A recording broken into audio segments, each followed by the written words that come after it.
Shalom, selamat bertemu Bapak Ibu dan Saudara-saudara dimanapun kita berada hari ini. Kiranya kasih Allah melingkupi kita. Kita bersyukur hari ini kembali bertemu dalam Renungan Harian Toraya Rabu 20 Agustus 2025 yang terambil dari Yesaya 27 ayat 1-13. Sebelum kita membaca dan merenungkannya, kita berdoa. Kami bersyukur kepadamu, ya Allah, ya Tuhan kami.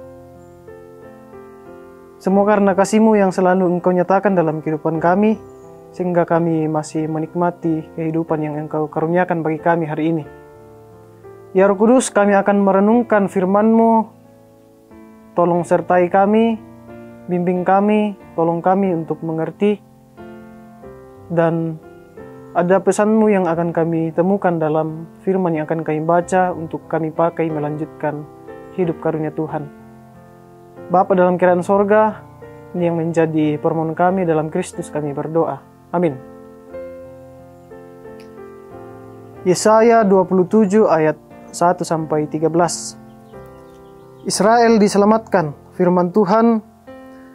Pada waktu itu Tuhan akan melaksanakan hukuman dengan pedangnya yang keras, besar dan kuat atas lewitan, ular yang meluncur atas lewitan, ular yang melingkar, dan ia akan membunuh ular naga yang di laut. Pada waktu itu akan dikatakan, bernyanyilah tentang kebun anggur yang elok. Aku, Tuhan penjaganya, setiap saat aku menyiraminya, supaya jangan orang mengganggunya, siang malam aku menjaganya. Kehangatan murka tiada padaku, sekiranya tampak kepadaku putri malu dan rumput, aku akan bertindak memeranginya dan akan membakarnya sekaligus. Kecuali kalau mereka mencari perlindungan kepadaku dan mencari damai dengan aku. Ya, mencari damai dengan aku. Pada hari-hari yang akan datang, Yakub akan berakar, Israel akan berkembang dan bertunas dan memenuhi muka bumi dengan hasilnya. Apakah Tuhan memusnahkan umatnya seperti ia memusnahkan orang yang memusnahkan mereka? Atau apakah ia membunuh umatnya seperti ia membunuh orang yang membunuh mereka?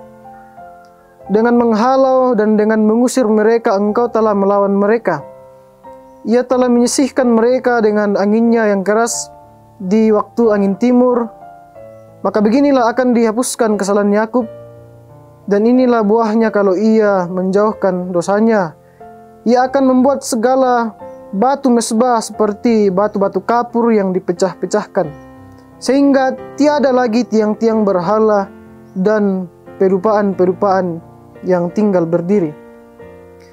Sebab kota yang berkubu itu terpencil, suatu tempat kediaman yang dikosongkan dan ditinggalkan seperti padang gurun. Anak lembu akan makan rumput dan berbaring di situ, menghabiskan dahan-dahan pohon. Apabila ranting-rantingnya sudah kering, maka akan dipatahkan. Perempuan-perempuan akan datang dan menyalakannya. Sebab inilah suatu bangsa yang tidak berakal budi.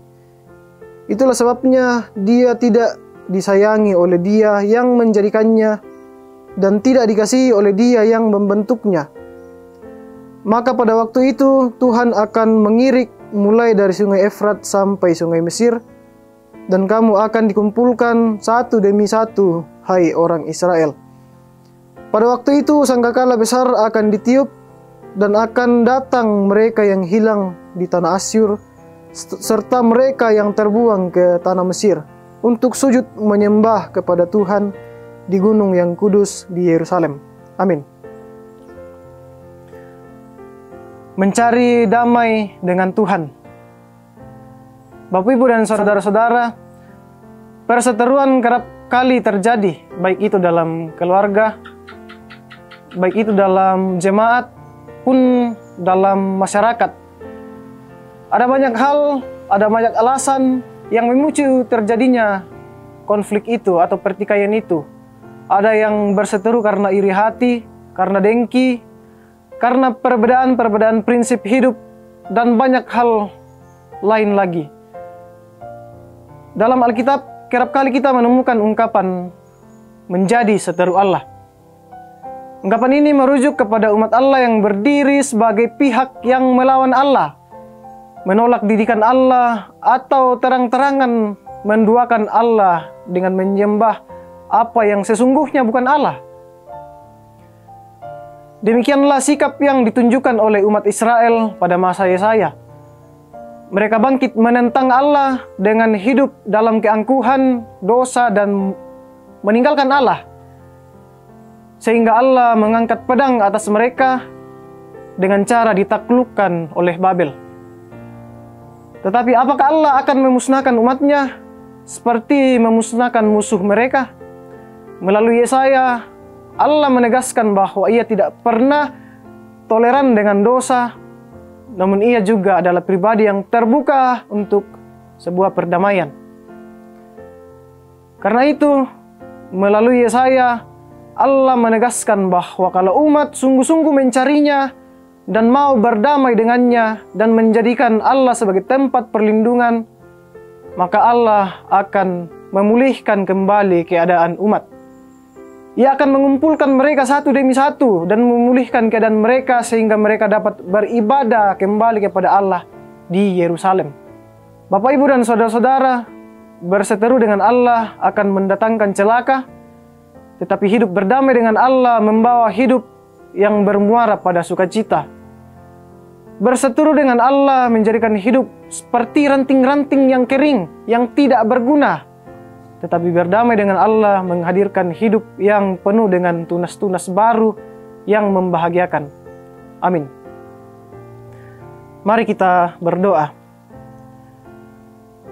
Terpuji Engkau ya Allah, ya Tuhan kami, karena kasih-Mu selalu melingkupi kami, selalu hadir dalam kehidupan kami, hingga kami hari ini dimungkinkan untuk kembali merenungkan kebenaran firman-Mu.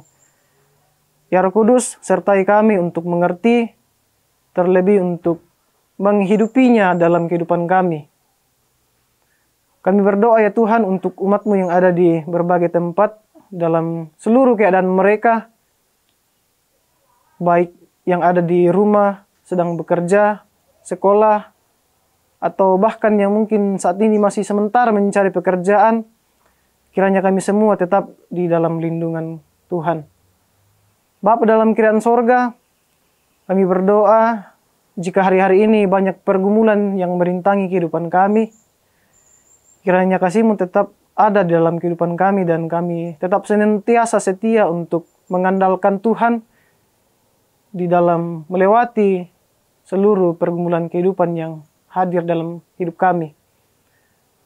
Bapa dalam kerajaan sorga, kami juga berdoa jika sekiranya ada harapan-harapan, impian atau cita-cita hidup kami, kiranya kami tetap mengandalkan Tuhan, sebab kami percaya hanya Engkau-lah tempat kami untuk datang meminta pertolongan, datang mencari perlindungan ketika kami mempunyai harapan-harapan kehidupan. Ya Tuhan, dalam kerajaan sorga, ini yang menjadi doa kami. Ampuni salah dan dosa kami ya Tuhan, bukan kehendak kami yang terjadi, melainkan kehendak-Mu sajalah yang terjadi. Ini syukur kami, dalam Kristus kami berdoa kepada Bapa di sorga. Amin.